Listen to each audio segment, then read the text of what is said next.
menjaga itu semua adalah kita syukuri apa yang Allah berikan kepada kita.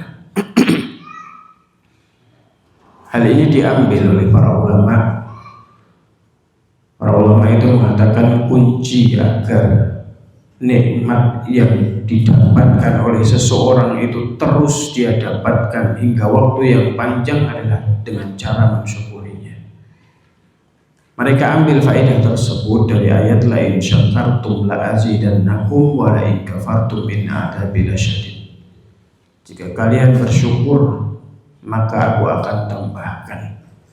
Sehingga yang namanya ditambahkan adalah ketika nikmat sebelumnya itu ditetapkan, nikmat sebelumnya itu dilanggengkan, nikmat sebelumnya itu tetap diberikan, kemudian diberi tambahan dengan nikmat yang lain. Sehingga kunci terbaik agar apa yang saat ini kita rasakan itu terus kita rasakan hingga waktu yang panjang adalah dengan cara mensyukurinya. Dan tentu nikmat terbaik yang harus kita syukuri lebih-lebih adalah nikmat iman, Islam, nikmat dalam menjalankan ketaatan. Itu nikmat yang tidak ada tandingannya, lebih berharga dibanding dengan dunia dan seisinya. Kita diberikan Islam oleh Allah, kita diberikan iman, kita diberikan kemudahan melakukan ketaatan. Di saat mungkin 10 hari terakhir banyak orang yang masih sibuk, disibukkan oleh Allah. Banyak orang yang masih disibukkan oleh Allah Subhanahu wa ta'ala dengan perkara-perkara dunia. Tapi ketika kita diberikan waktu oleh Allah untuk bisa uzlah, untuk bisa menyendiri, untuk bisa i'tikaf, lebih fokus untuk beribadah, maka syukuri hal tersebut. Karena hal-hal seperti ini tidak diberikan oleh banyak orang. Hal-hal seperti ini tidak Allah berikan kepada orang-orang kebanyakan. Kita bisa lihat sendiri bagaimana keadaan kita mungkin, yang mana terkadang dulu kita tidak sempat untuk melakukan i'tikaf, kita tidak diberikan kemampuan, tidak diberikan kelonggaran waktu oleh Allah Subhanahu wa ta'ala. Sehingga kalau kita diberikan kelonggaran waktu oleh Allah, itu nikmat terbaik, nikmat yang harus kita jaga, nikmat yang harus benar-benar kita syukuri, dibandingkan syukur kita terhadap dunia, dibandingkan syukur kita terhadap harta. Kita itu kadang kebalik, kita lebih mudah syukur terhadap dunia, kita lebih mudah syukur sama Allah terhadap perkara dunia, tapi kita jarang syukur dan tidak lebih banyak syukur ketika nikmat tersebut berkaitan tentang akhirat. Bayangkan kita mudah dalam menjalankan sholat, itu nikmat banget.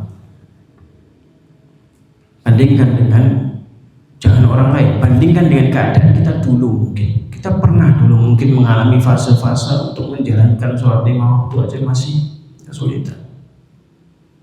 Kita mungkin dalam hidup kita ada yang mungkin sudah 30-an tahun, ada mungkin yang sudah 40-an tahun, ada 50-an tahun, bahkan lebih dari itu. Mungkin pernah dalam hidup kita itu mengalami fase untuk menjalankan yang wajib. Kita nggak mengatakan sunnah, yang wajib saja masih kedaderan. Tapi ketika kita mungkin saat ini sudah diberikan nikmat, ini namanya nikmat. Nikmat menjalankan ketaatan, nikmat menjalankan ibadah, maka syukuri hal itu dengan sebaik-baiknya.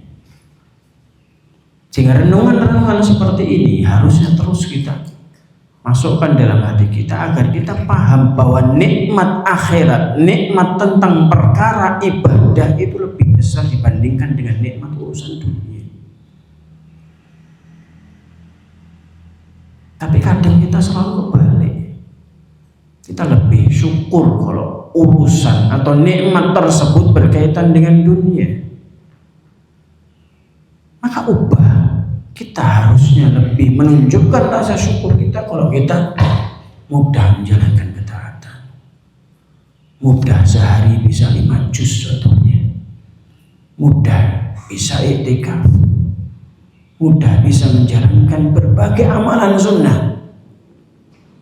Dan kita di antara bentuk rasa syukur itu kita harus yakin ini semua bukan karena kita, tapi karena Allah yang menggerakkan hati kita.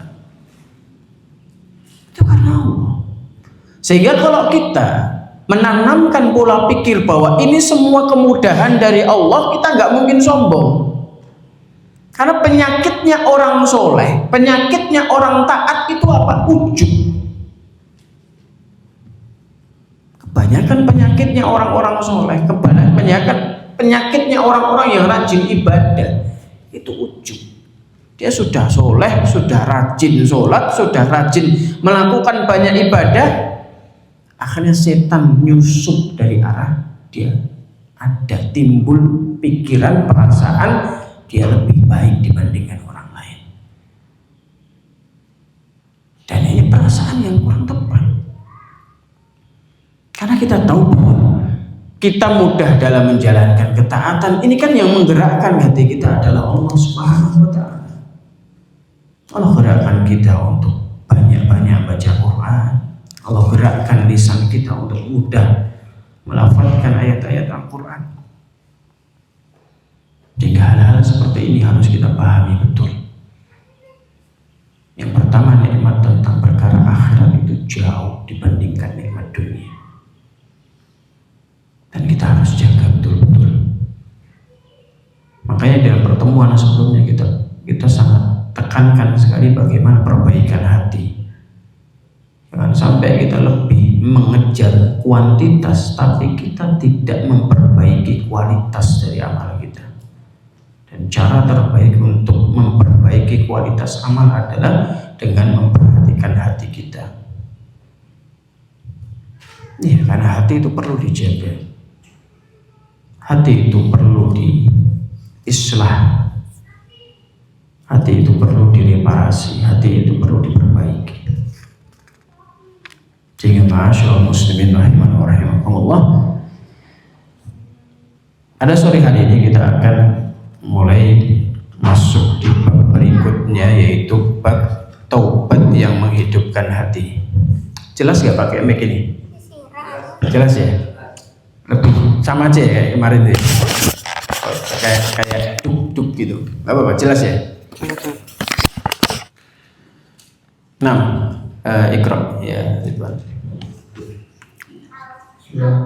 Assalamualaikum warahmatullahi wabarakatuh. Bab kedua, taubat yang menghidupkan hati. Mengapa taubat menjadi langkah awal? Setelah menarik hati dan penyakit-penyakitnya, pertanyaan berikutnya adalah dari mana memulai perbaikan hati. Sebenarnya taubat. Taubat bukan hanya untuk orang yang merasa berdosa. Taubat adalah pintu pertama bagi siapapun yang ingin mendekatkan diri kepada Allah. Bahkan orang-orang saleh pun tidak pernah merasa cukup dan taubat mereka. Allah Azza wa Jalla memerintahkan taubat kepada seluruh orang beriman tanpa pengecualian. Allah berfirman, وَتُوبُوا إِلَى اللَّهِ جَمِيعًا أَيُّهَا الْمُؤْمِنُونَ لَعَلَّكُمْ تُفْلِحُونَ.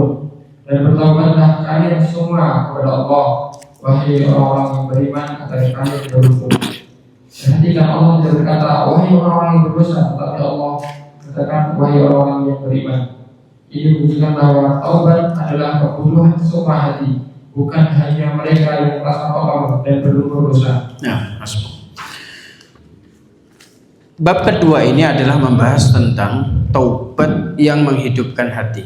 Kita jelaskan pada pertemuan sebelumnya bahwa buku ini ada 3 bagian. Yang pertama adalah berkaitan tentang hati, bagaimana cara menghidupkan hati. Kemudian di bab yang pertama sudah kita bahas terkait dengan kitab berkenalan tentang hati dan penyakit-penyakitnya. Jadi antara penyakit hati itu adalah riya. Ya, yang banyak menghinggapi amalan-amalan yang dilakukan oleh seorang hamba. Kemudian bab kedua kali ini adalah tentang taubat yang menghidupkan hati. Di antara cara menghidupkan hati adalah bertobat, banyak-banyak bertobat kepada Allah Subhanahu wa Ta'ala. Setelah mengenal hati dan penyakit-penyakitnya, pertanyaan berikutnya adalah dari mana memulai perbaikan hati?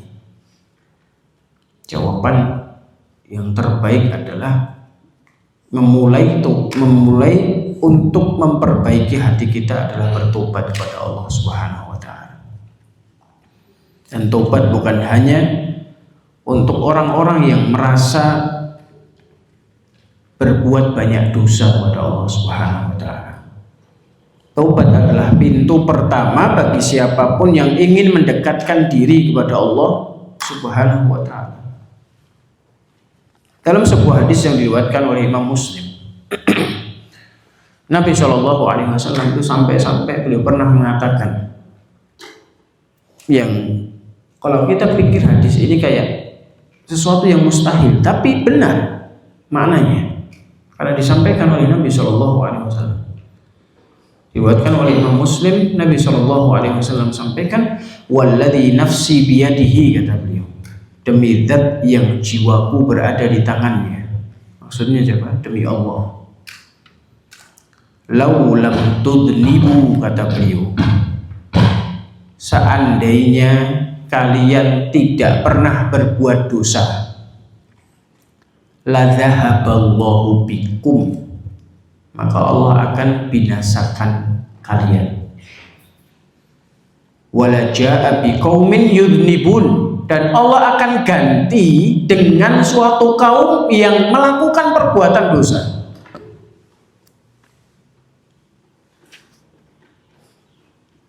Allah akan ganti dengan kaum, dengan masyarakat yang mereka itu melakukan salah, melakukan dosa. Fayastaghfirunallah fayaghfiru lahum. Tapi bukan tujuannya itu bukan melakukan dosanya, tapi tujuan dibalik orang melakukan dosa itu adalah sikap setelahnya. Maka Nabi sampaikan apa? Fayastaghfirunallah. Setelah mereka melakukan perbuatan salah, melakukan perbuatan dosa, mereka minta ampun sama Allah. Mereka banyak-banyak istighfar sama Allah.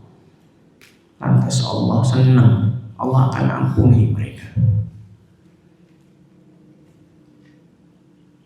Sehingga kalau kita renungi hadis ini, hadis yang cukup dalam sekali, dan ini menggambarkan tentang kondisi kita, bahwa kita ini banyak sekali dan sering berbuat dosa, dan manusia itu nggak ada yang lolos dari perbuatan dosa. Kita sering mendengar hadis kullu bani Adam khata'. Itulah cerminan kita. Setiap manusia itu banyak salahnya. Khata', beliau katakan khata' itu adalah sighah mubalaghah. Sering, bukan sekali dua kali, tapi apa? Sering. Khata', sering salahnya, sering tergelincirnya, sering berbuat maksiatnya. Bukan sekali dua kali. Tapi orang terbaik dari orang-orang yang melakukan perbuatan salah tersebut adalah orang-orang yang banyak bertobat kepada Allah Subhanahu wa ta'ala. Sehingga orang-orang soleh itu adalah orang-orang yang tidak pernah merasa cukup dengan taubat mereka. Makanya Imam Hasan Al-Basri, dia pernah mengatakan tentang hati seorang mukmin, ma khafahu illa mu'min wala aminahu illa munafik. Orang yang merasa takut itu adalah orang yang beriman, merasa takut dengan hati mereka, merasa takut dengan amal mereka. Apakah diterima atau tidak? Itulah orang mukmin, tidak pernah merasa aman. Wala aminahu illa munafik, dan orang yang merasa aman, biasa-biasa saja, tidak pernah merasa khawatir dengan amalnya apakah diterima atau tidak, itu tanda-tanda orang munafik.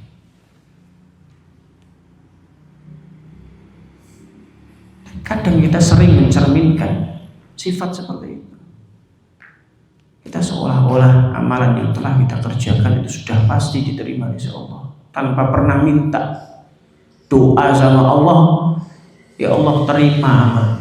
Rabbana taqabbal minna innaka antas samiul alim. Bayangkan Nabi Ibrahim, Nabi Ismail bangun Ka'bah. Setelah itu doa. Padahal itu diperintah sama Allah amalannya. Suruh bangun Ka'bah. Tapi setelah bangun apa yang Allah perintahkan, mereka doa sama Allah untuk apa? Diterima amalannya. Tapi kenyataan kita saat ini, kebanyakan kita saat ini, betapa lalainya kita untuk terus minta sama Allah agar supaya amalan kita diterima. Bayangkan kita mungkin di 10 hari terakhir ini banyak melakukan amal, banyak tilawahnya, banyak sekali amal ibadahnya. Jangan lupa untuk terus minta sama Allah agar apa yang telah kita ikhtiarkan, apa yang telah kita usahakan semuanya diterima oleh Allah. Jangan bosan-bosan untuk terus minta sama Allah. Jangan bosan-bosan untuk terus doa sama Allah agar supaya amal ibadah yang telah kita usahakan diterima di sisi Allah Subhanahu wa Ta'ala. Sehingga orang-orang soleh itu tidak pernah merasa cukup dengan taubat mereka. Allah Subhanahu wa Ta'ala memerintahkan taubat kepada seluruh orang beriman, bukan hanya orang berbuat dosa saja, bukan hanya orang berbuat salah saja, tapi semua orang beriman harus sering-sering taubat. Allah Subhanahu wa Ta'ala perintahkan dalam surat An-Nur ayat 31. Wa tubu ilallahi jami'a. Taubatlah kalian semua kepada Allah, ayyuhal mu'minun, wahai orang-orang yang beriman. Sehingga sifat ciri orang beriman itu adalah orang-orang yang banyak taubat sama Allah. Sehingga taubat itu bukan hanya identik sama orang-orang berbuat dosa saja. Tapi kalau kita punya keimanan dalam hati, maka harus memperbanyak taubat. Karena terkadang kita itu apa? Entah berbuat dosa sadar atau berbuat dosa tidak sadar. Dan betapa seringnya kita berbuat dosa dan maksiat tanpa kita sadar bahwa itu perbuatan dosa. Jadi karakter orang beriman adalah senantiasa takut, senantiasa kembali dan tobat kepada Allah Subhanahu wa Ta'ala. Sehingga perhatikanlah ketika Allah Subhanahu wa Ta'ala sampaikan dalam surat An-Nur ayat 31. Allah tidak berkata wahai orang-orang berdosa, tapi Allah katakan wahai orang-orang beriman. Ini menunjukkan bahwa taubat itu adalah kebutuhan semua hati. Bukan hanya mereka yang merasa kotor, bukan hanya mereka yang merasa belum berdosa. Tapi alhamdulillah ketika kita mungkin melakukan perbuatan dosa dan sadar itu dosa, itu tanda baik bahwa kita masih diberikan kesadaran oleh Allah. Dan kesadaran tersebut harus sering diiringi dengan memohon ampun sama Allah, memperbanyak istighfar kepada Allah Subhanahu wa Ta'ala. Nah, astagfirullah. Assalamualaikum. Hakikat taubat kembali dengan hati yang tunduk. Secara sederhana, taubat berarti kembali kepada Allah, kembali dari kelalaian menuju kesadaran, kembali dari dosa menuju ketaatan, kembali dari merasa aman menuju rasa takut dan harap kepada Allah. Rasulullah Shallallahu Alaihi Wasallam bersabda, Ya ayyuhan nasu tubu ilallah fa inni atubu ilaihi fil yawmi aktsara min 70 marratan. Wahai manusia, bertaubatlah kalian kepada Allah. Sesungguhnya bertaubat kepada Allah lebih dari 70 kali dalam sehari. Sahih Bukhari. Jika Nabi Shallallahu Alaihi Wasallam yang dijamin ampunan dosanya masih memperbanyak taubat, maka kita yang perlu mengurangi ini jauh lebih membutuhkannya. Taubat yang benar bukan hanya berusaha berlisan, tetapi merupakan gerakan hati untuk menyesal atas dosa, berhenti dari perbuatan salah, dan bertekad untuk tidak mengulanginya. Ya, hakikat taubat itu adalah kembali dengan hati dan tunduk. Karena secara sederhana taubat itu kan berarti kembali kepada Allah Subhanahu wa Ta'ala. Taba yaitu ada, kembali kepada Allah Subhanahu wa taala. Yaitu kembali dari kelalaian menuju sadar, kembali dari dosa menuju ketaatan, kembali dari merasa aman menuju rasa takut dan harap kepada Allah. Jadi kita nggak boleh merasa aman. Merasa aman dari makar Allah, merasa aman bahwa hati kita selalu istiqomah, merasa aman dengan amal kita pasti diterima di sisi Allah. Itu kan penyakit yang sering menghinggapi kita. Merasa aman. Sehingga benar apa yang disampaikan oleh Imam Al-Hasan Al-Basri, bahwa ciri dan karakter orang beriman adalah ketika dia merasa takut, ma khafahu illa mu'minun, merasa takut atas apa yang Allah Subhanahu wa taala berikan kepada dirinya. Rasulullah sallallahu alaihi wasallam bersabda, ya ayyuhan nas tubu ila Allah, wahai manusia taubatlah kepada Allah. Fa inni atubu ilaihi fil yaumi aktsara min 70 marrah. Sesungguhnya aku bertobat kepada Allah lebih dari 70 kali dalam sehari. Allahu Akbar. Imamul muttaqin, imamul mu'minin, pemimpinnya orang-orang bertakwa, pemimpinnya orang-orang beriman adalah Rasulullah SAW. Maka sungguh sangat benar kalau kita katakan bahwa orang beriman, ciri-ciri mereka adalah senantiasa memperbanyak taubat. Sehingga bukan hanya orang yang berbuat salah, bukan hanya orang yang berbuat dosa, tapi orang yang beriman semuanya. Wa tubu ilallahi jami'an ayyuhal mu'minun.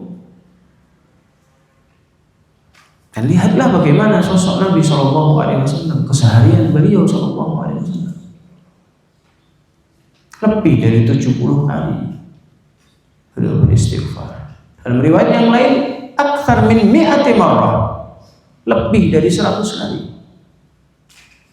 Sehingga ini bukan hanya retorika, tapi memang benar-benar yang disampaikan oleh Nabi SAW mencerminkan bagaimana keseharian beliau. Kita banyak sering lalainya, kita sering alpanya, kita sering tergelincirnya, tapi kadang nggak pernah kita istighfar dalam sehari semalam. Waliyadzubillah. Dan itulah kekurangan kita. Nabi SAW sampaikan sendiri bahwa beliau senantiasa istighfar sama Allah, meminta ampun sama Allah, padahal kita tahu bahwa kesalahan beliau telah diampuni oleh Allah. Tapi hal seperti itu tidak menyurutkan beliau untuk menyadarkan umat, untuk memberikan contoh kepada para sahabat. Sehingga pantas ketika Allah Subhanahu wa taala puji beliau sebagai uswah hasanah. Wa innaka la'ala khuluqin 'azim. Memiliki akhlak yang terpuji. Karena jika Nabi SAW yang dijamin ampunan dosanya masih memperbanyak taubat, maka kita yang penuh kekurangan ini jauh lebih membutuhkannya. Kita lebih butuh lagi. Lihatlah, kita mungkin pernah mendengar hadis yang diriwayatkan oleh Ummul Mukminin Aisyah radhiyallahu anha. Nabi SAW, beliau itu saking rajinnya sholat malam, beliau sampai pecah-pecah kakinya. Kan anna Nabi SAW kana yaqumu minal laili hatta tatafattar qadamah. Anna Nabi, bahwasanya Nabi SAW kana yaqumu minal lail. Ada kata kana, kemarin kita berikan faedah. Ketika ada kana itu berarti menunjukkan kebiasaan. Nabi SAW beliau biasa melaksanakan sholat malam. Kana yaqumu minal lail. Kebiasaan beliau menyebabkan saking lamanya beliau berdiri hatta tatafattara qadamah, sampai kaki beliau pecah-pecah. Sehingga hal ini menjadikan Aisyah melihat hal seperti itu, menjadikan Aisyah bertanya langsung kepada Nabi SAW. Heran Aisyah, Ya Rasulullah, lima tasna'u hadza? Ya Rasulullah, kenapa engkau melakukan ini?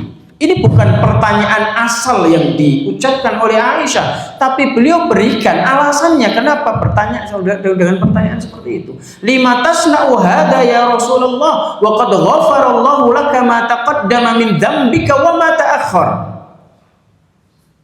Padahal engkau sudah dijamin ampunan oleh Allah.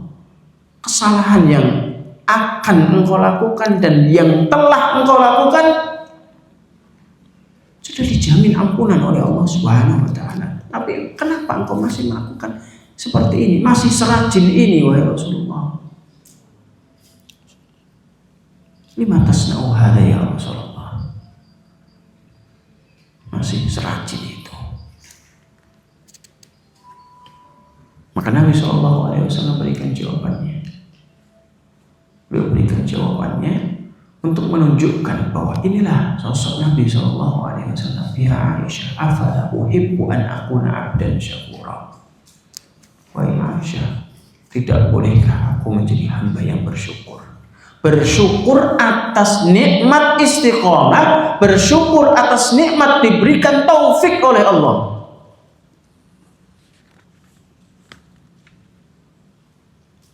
Kenapa? Kenapa Nabi SAW sangat menggarisbawahi tentang rasa syukur tersebut? Karena Nabi SAW beliau pernah menjelaskan seorang masuk surga itu bukan karena sebab amalnya. Wala anta ya Rasulullah, sahabat sampai bertanya, apakah engkau juga seperti itu wahai Nabi? Iya.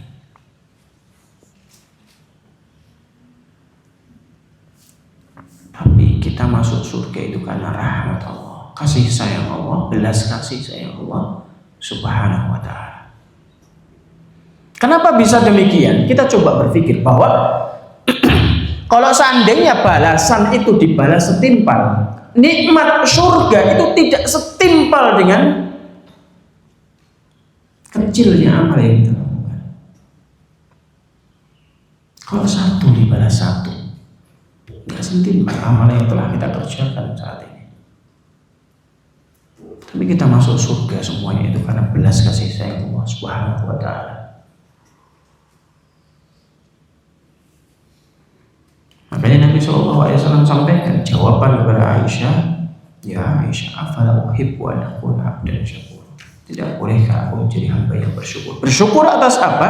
Bersyukur atas taufik dari Allah.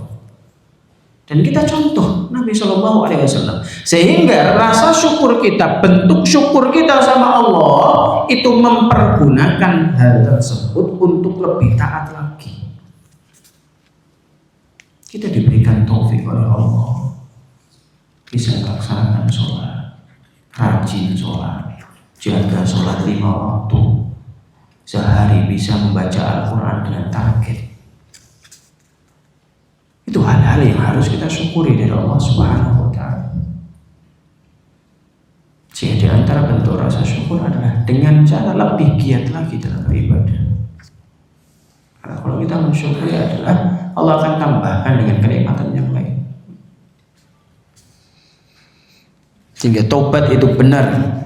Taubat yang benar bukan hanya terucap di lisan, tapi merupakan gerakan hati dengan menyesal atas dosa, berhenti dari perbuatan salah dan bertekad untuk tidak mengulanginya lagi.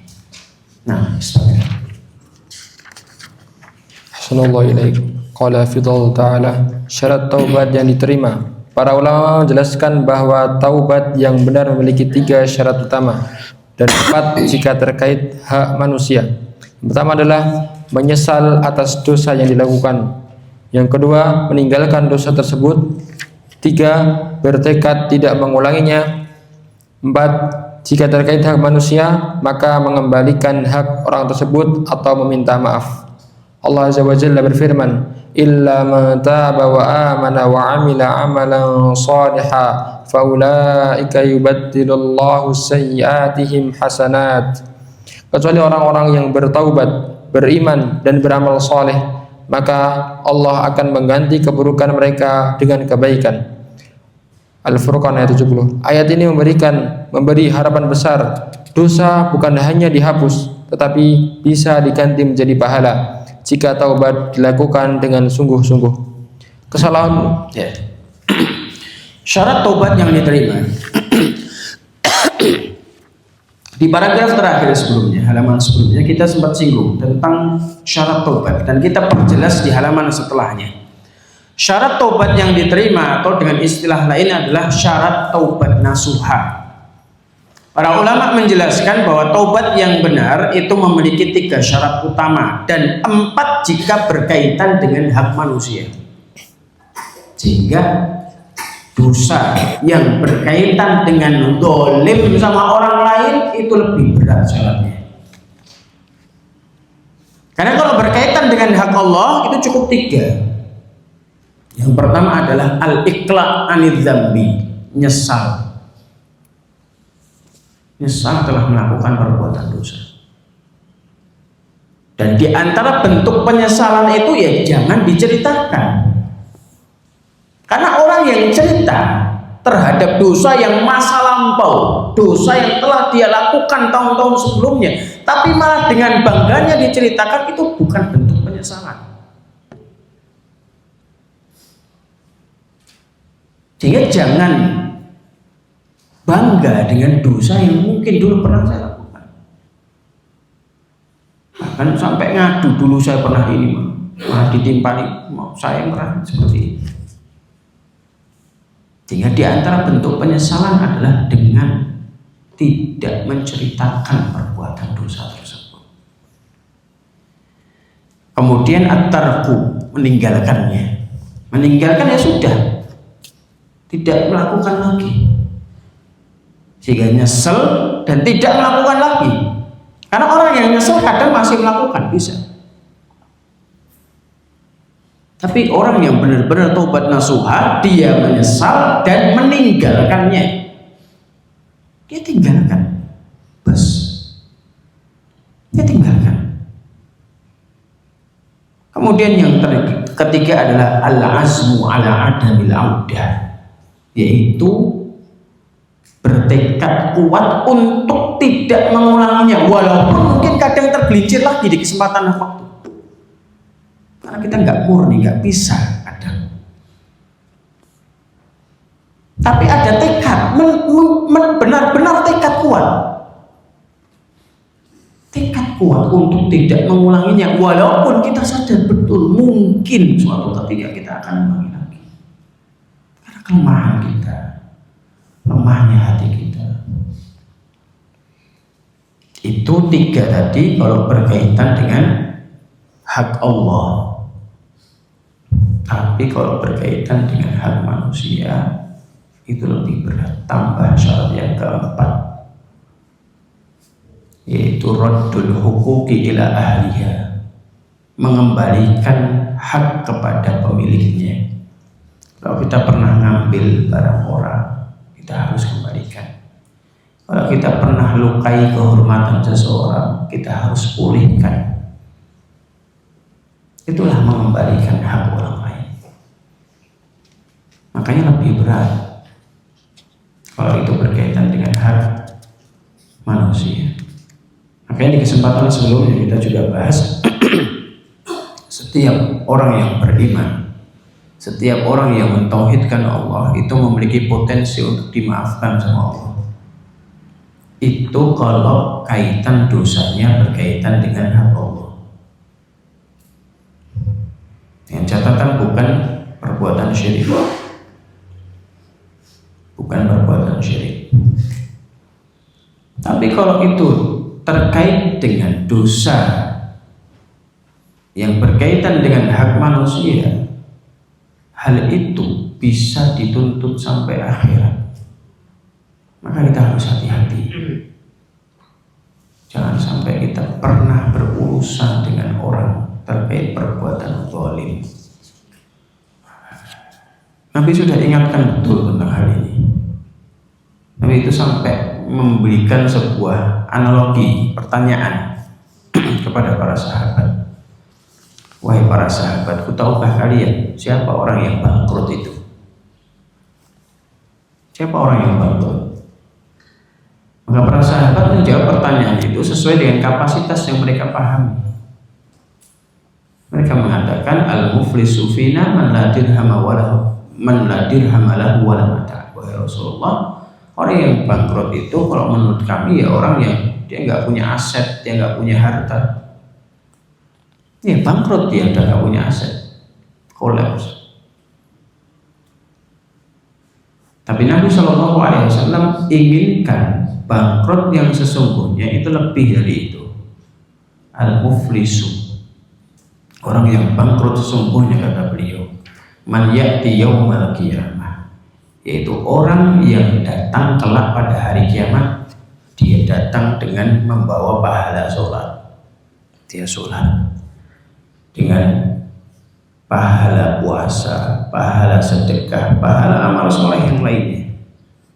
Tapi juga dia datang dengan membawa dosa yang berkaitan dengan orang lain. Dan kalau dosa itu berkaitan dengan orang lain ya harus diselesaikan di akhirat. Bayangkan, saking adilnya Allah. Ini kalau kita berbicara tentang manusia ya, Allah maha adil. Sampai hewan saja Allah adil. Salah satu tafsir yang dibawakan oleh para ulama ketika menjelaskan akhir surat An-Naba, Allah Subhanahu wa taala sampaikan, ya laitani kuntu turaba. Itu perkataan orang-orang kafir. Kok mereka tiba-tiba mengucapkan, aduhai seandainya aku jadi tanah. Ada alasannya. Ditafsirkan oleh para ulama bahwa ucapan orang kafir, kenapa mereka berandai-andainya kok jadi tanah? Karena mereka setelah melihat hewan-hewan yang diadili oleh Allah. Bayangkan, hewan itu sampai diadili oleh Allah di hari kiamat. Kita nggak berbicara tentang manusia, hewan saja itu sampai diadili oleh Allah. Hewan yang dulunya pernah menanduk, dia punya tanduk, digunakan untuk nanduk hewan lain, nyakiti hewan lain. Kelak di hari kiamat, hewan yang terzalimi itu akan diberikan tanduk oleh Allah dan dibalas. Setelah itu apa? Mereka nggak ada surga, nggak ada neraka. Mereka jadi tanah, jadi debu. Setelah melihat itu, orang-orang kafir berangan-angan seperti itu juga.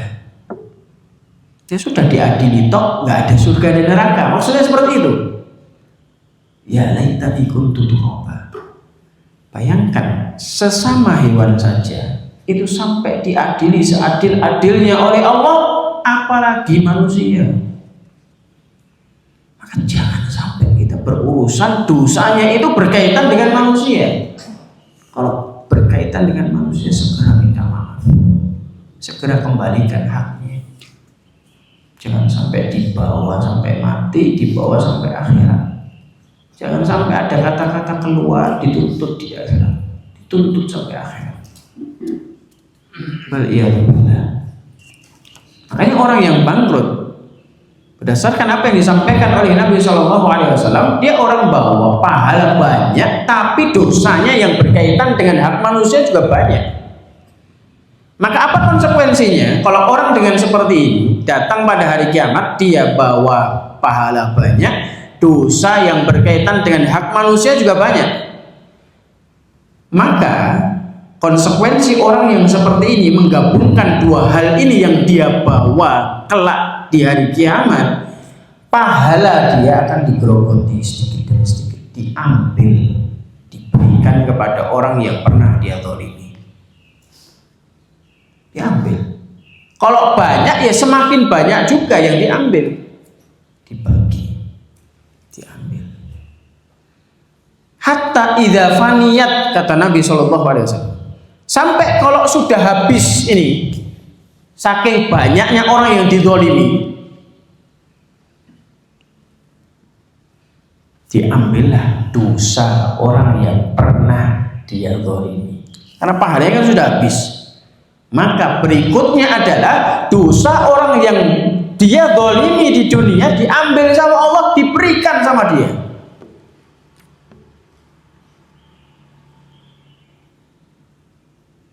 Dan itulah orang yang bangkrut, sampai pada akhirnya dia dijebloskan oleh Allah ke dalam neraka jahanam, waliyadzubillah. Itulah orang yang bangkrut sesungguhnya.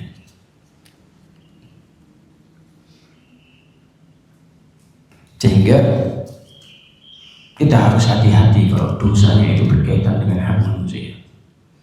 Jangan sampai kita mudah-mudahan menipu orang. Kadang kita orang itu nyari uang itu sampai nipu-nipu orang. Kita lihat di HP ada sering banyak penipuan. Orang nggak takut-takutnya berbuat dosa, orang nggak takut-takutnya bohongi orang. Karena apa? Dia nggak percaya akhirat. Itulah pola pikir orang yang nggak percaya tentang akhirat seperti itu. Nggak ada konsekuensi, dia tidak meyakini konsekuensinya. Maka di antara faedah orang yang percaya tentang hari kiamat, orang yang percaya tentang hari akhir akan menimbulkan kewaspadaan di dalam diri. Dia akan menimbang setiap apa yang dia lakukan. Walaupun kadang masih tergelincir juga, tapi ada pertimbangan.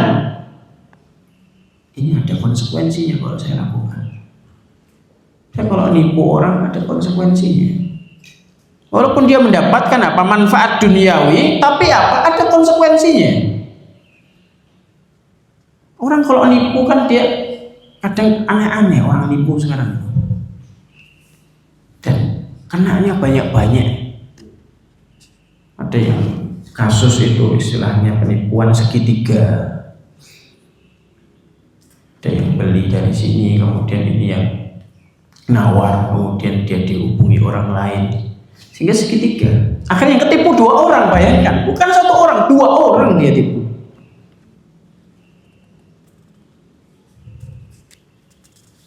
Dan sampai banyak. Tidaklah takut dengan doa orang yang terzalimi. Wattaqi da'watal mazlum. Salah satu wasiat Nabi SAW kepada Mu'adz bin Jabal ketika beliau mengutus sebagai duta untuk dai di Yaman. Beliau berikan bekal, beliau briefing dulu Mu'adz, memberikan pemahaman. Ya Mu'adz, innaka sata'ti qauman min ahli kitab. Wahai Mu'adz, kamu nanti akan mendatangi daerah yang kebanyakan itu ahli kitab. Berikan wejangan-wejangan, nasihat-nasihat, wasiat-wasiat apa yang harus dimulai dalam berdakwah. Kemudian beliau juga sisipkan wanti-wanti, wattaqi da'watal mazlum. Takutlah sama doanya orang yang terzalimi. Jangan sampai kita ngelakuin aktivitas yang mendolimi orang.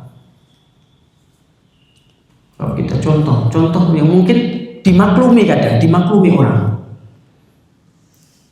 dan nggak boleh ada kita merasa aman juga. Kita punya hajat nutup jalan, dan ini kan kalau ada orang ya walaupun kadang orang sudah memaklumi hal itu, tapi kita punya perasaan takut kalau sampai ada orang-orang yang merasa terzalimi dengan apa yang kita lakukan seperti itu. Karena doanya orang terzalimi itu mustajab. Tidak ada pembatas. Makanya Nabi sampai wanti-wanti Mu'adz, wattaqi da'watal mazlum. Takutlah kamu terhadap doanya orang yang terzalimi. Dan ini termasuk juga perbuatan dosa yang berkaitan dengan hak orang lain. Kalau belum dituntaskan di dunia, akan dituntaskan oleh Allah di akhirat. Maka sebelum itu terlambat, tuntaskan segala bentuk hal yang pernah kita lakukan kepada orang di dunia. Minta maaf. Kalau kita masih bisa minta maaf, minta maaf. Maka jangan sampai hal itu terbawa sampai akhirat. Akhirnya kita jadi orang yang muflis, orang yang bangkrut, orang yang merugi. Allah Subhanahu wa taala berfirman, illa man taba wa amana wa amila amalan shalihan fa ulaika yubaddilullahu sayyi'atihim hasanat. Kecuali orang-orang yang bertaubat, beriman dan beramal soleh, maka Allah akan mengganti keburukan mereka dengan kebaikan. Ayat ini memberikan harapan besar. Dosa bukan hanya dihapus, tetapi bisa diganti menjadi pahala. Beberapa saat yang lalu saya membaca sebuah poster yang cukup sering di-repost di post ulang oleh banyak orang, yaitu perbedaan antara maghfirah dan al-afu. Kenapa kita dalam doa malam Lailatul Qadar itu memakai kata atau diksi yang dipilih oleh Nabi dalam doa tersebut adalah Allahumma innaka afuwun tuhibbul afwa fa'fu anni. Karena bedanya maghfirah dengan al-afu, maghfirah itu dihapus, ditutup, bukan ya, ditutup. Tapi al-afu itu menjadi hilang. Ya, maghfirah itu ditutup, ya, dianalogikan sebuah gambar papan tulis, kemudian ditutupi dengan kain. Itu maghfirah. Tapi kalau al-afu benar-benar dihapus dari papan tulis tersebut. Tapi kalau kita renungi ayat ini, kita akan temukan yang lebih besar. Bahwa orang-orang yang bertobat itu dosa mereka diganti dengan pahala. Bukan hanya dihapus. Tapi apa? Dihapus, diganti dengan kebaikan. Faulaika yubaddilullah. Maka mereka adalah orang-orang yang Allah ganti sayyi'atihim hasanat. Kesalahan-kesalahan mereka Allah ganti menjadi kebaikan.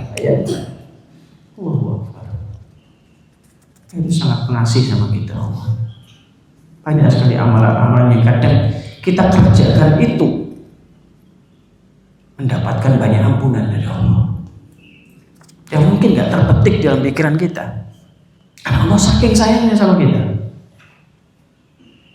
Melakukan perbuatan dosa, tobat, Allah ganti dengan kebaikan, Pak. Terlebih di bulan Ramadan banyak sekali amalan-amalan yang mendatangkan maghfirah, yang mendatangkan ampunan dari Allah. Di antara bentuk kasih sayang Allah Subhanahu wa taala, kalau kita renungi salah satu doa yang diajarkan oleh Nabi SAW, doa setelah makan. Kita ini makan, dapat rezeki sama Allah. Karena bisa makan itu nikmat banget. Ada orang yang nggak bisa makan, ada orang yang harus dia makannya lewat infus, ada orang yang makannya kesusahan, ada orang yang makannya itu ada pantangan, sehingga makan itu adalah nikmat. Tapi orang yang setelah makan baca doa, salah satu doa yang diajarkan oleh Nabi SAW, alhamdulillahilladzi at'amani hadza wa razaqanihi min ghairi haulin minni wala quwwah. Apa kata Nabi SAW? Orang yang setelah makan baca doa ini, ghufira lahu ma taqaddama min dhanbi. Ya kan? Orang dapat rezeki dari Allah, orang dimudahkan makan sama Allah. Setelah makan baca doa, oh malah dapat ampunan sama Allah. Orang sayang apa Allah sama kita? Allah kasih rezeki, Allah kasih petunjuk, mengamalkan petunjuk, dapat ampunan dari Allah Subhanahu wa taala. Kita melakukan perbuatan dosa, taubat, dosa dihapus, diganti dengan kebaikan. Faulaika yubaddilullahu sayyi'atihim hasanat. Sehingga banyak sekali renungan-renungan yang menunjukkan bahwa Allah Subhanahu wa taala itu sangat sayang sama kita. Allah sangat sayang kepada para hambanya, Allah sangat sayang kepada orang-orang yang beriman.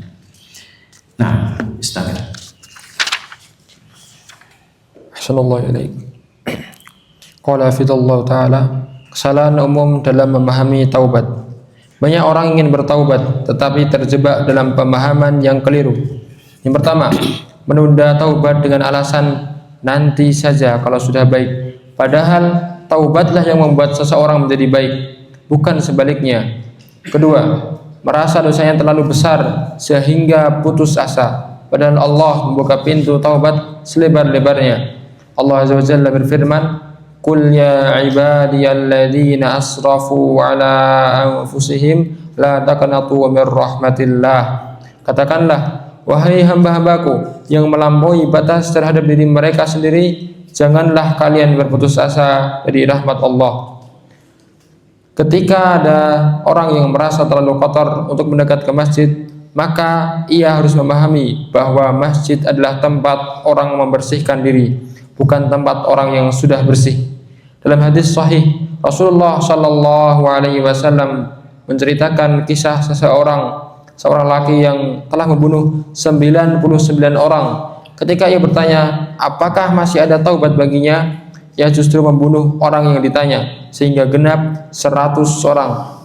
Namun ketika ia bertanya kepada seorang alim, ia diberi harapan dan diarahkan untuk berhijrah menuju lingkungan yang soleh.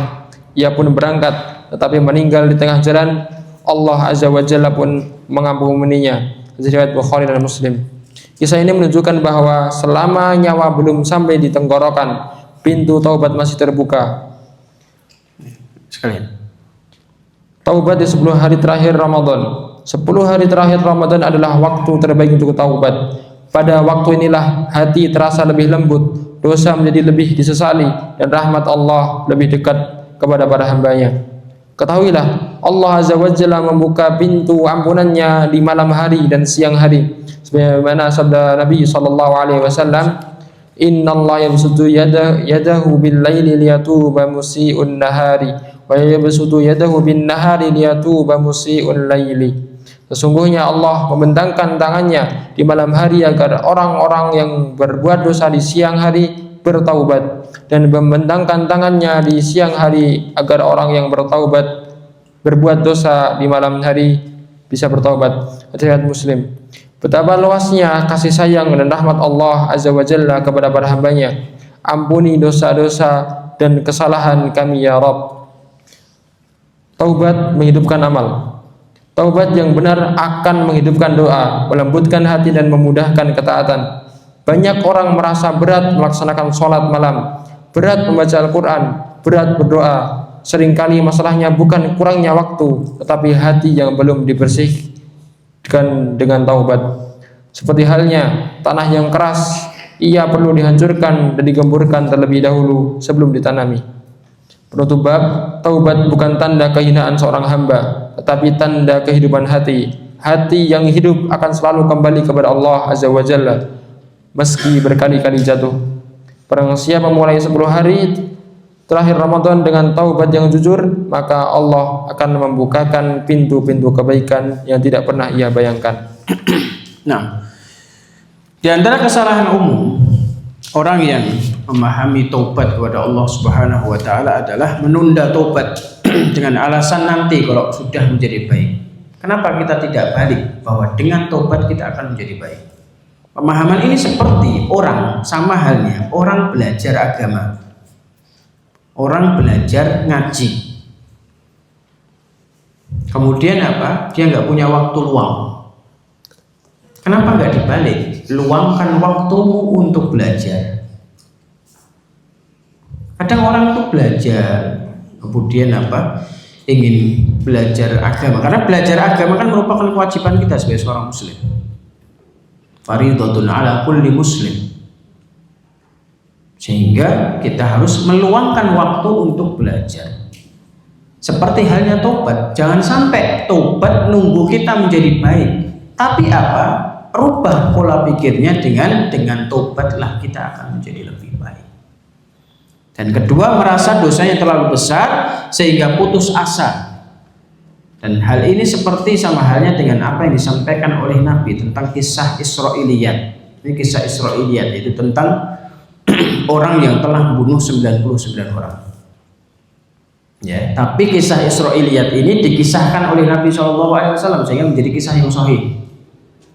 Karena kalau kita belajar usul fikih, di antara yang dijadikan dalil itu adalah syar'u man qablana, syariat orang-orang dahulu.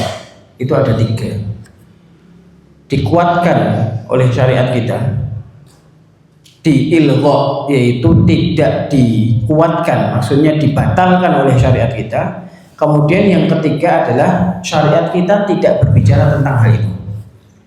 Kemudian kita hanya berbicara tentang yang pertama tadi, yaitu syariat orang-orang terdahulu, kisah-kisah orang terdahulu, tapi dikuatkan, diceritakan kembali oleh syariat kita, itu Nabi kita, Nabi Muhammad SAW, sehingga itu menjadi kisah yang valid. Ya, kisah ini termaktub dalam Sahih Bukhari dan Sahih Muslim. Ya, Imam Nawawi juga membawakan kisah ini dalam kitab beliau Riyadhus Shalihin. Ya, dalam kitab Riyadhus Shalihin di bab kedua kalau nggak salah, yaitu beliau membawakan kisah ini, kisah yang cukup panjang.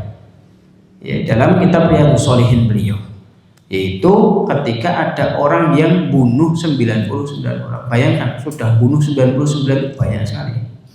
Kita membunuh 1, 2 itu udah kriminal kelas. Dia membunuh 99. Dia pengen tobat, tanya sama orang, tapi dia tanya kepada orang yang salah awalnya. Apakah saya diampuni perbuatan dosaku dengan dosa yang seperti ini banyaknya? Dijawab sama orang ini karena dia bukan alim. Dia bukan orang alim, tapi orang yang kelihatan rajin ibadah. Karena beda, orang yang abid dengan alim itu beda. Orang yang ahli ibadah dengan orang alim itu beda. Akhirnya apa? Karena dia nggak paham ilmunya, ditanya setahu dia, ya nggak diampuni sama Allah, udah parah ini dosanya. Akhirnya ditebas juga, dibunuh, genap 100. Kemudian dia bingung, nyari orang lain. Ketemulah sama orang alim. Orang alim tersebut akhirnya memberikan jawaban yang benar. Engkau akan diberikan taubat oleh Allah Subhanahu wa Ta'ala. Kemudian diberikan nasihat, kamu pindah dari lingkunganmu saat ini menuju lingkungan yang lebih baik. Di sana ada sebuah lingkungan yang baik mendukung kamu untuk taubat sama Allah. Pindah ke sana, hijrah ke sana. Akhirnya dia menuruti saran itu, menuruti nasihat itu. Dia ke sana, akhirnya Allah takdirkan di tengah perjalanan dia meninggal. Akhirnya apa? Malaikat rahmat sama malaikat azab itu sampai berselisih untuk membawa ini masuk kategori orang yang akan diazab oleh Allah atau orang yang diberikan rahmat oleh Allah.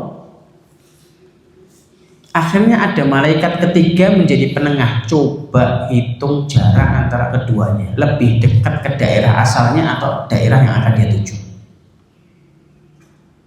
Kemudian Allah perintahkan kepada bumi untuk mendekat yang dari arah tujuan. Kemudian dari arah sebelumnya diperintahkan oleh Allah untuk menjauh. Akhirnya apa? Dibawa jiwanya oleh malaikat rahmat. Sehingga inilah diantara bentuk jujurnya taubat seorang hamba. Allah akan berikan taufik untuk perubahan tersebut. Dan kisah ini menunjukkan bahwa selama nyawa belum sampai kerongkongan, pintu taubat masih terbuka. Dan hal ini dikuatkan dalam hadis Nabi SAW, Innallaha yaqbalu taubata abdin malam yughargir.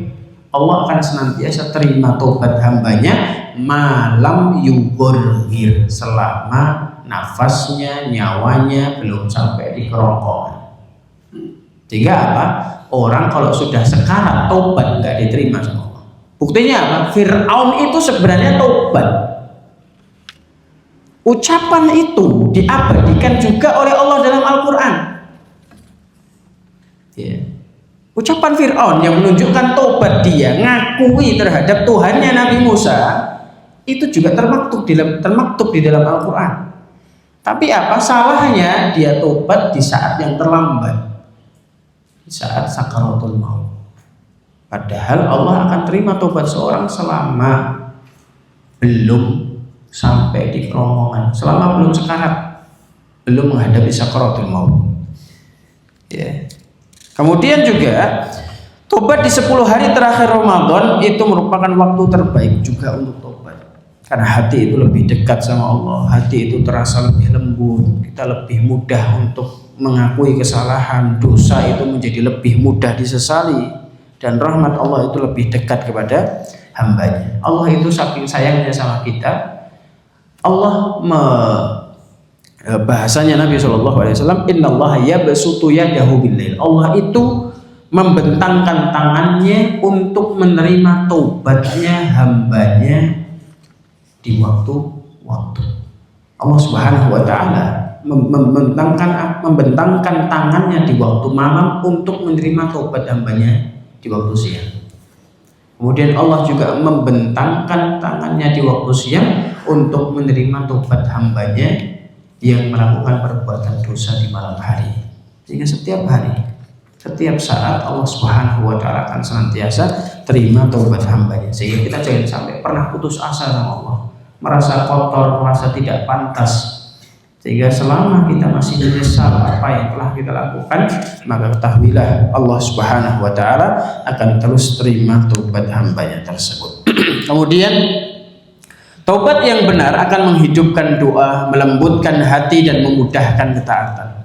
Banyak orang merasa berat melaksanakan sholat malam, berat membaca Al-Quran, berat berdoa, seringkali masalahnya bukan kurangnya waktu, tetapi hati belum dibersihkan dengan taubat.